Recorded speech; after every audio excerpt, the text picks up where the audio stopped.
Today's episode, magluluto ako ng nilagang baka.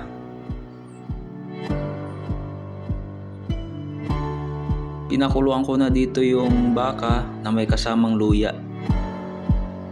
Ito ang mga ingredients: sibuyas, patatas, onion leaves, repolyo, at mga pangpaalat: asin, nor cubes, patis, black pepper.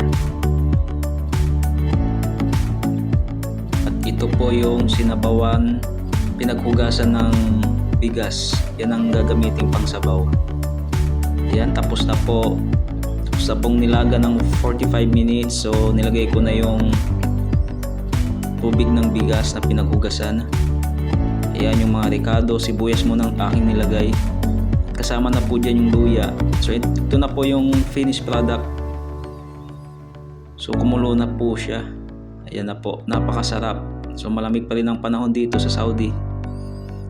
Kasamang kanin, kain po tayo.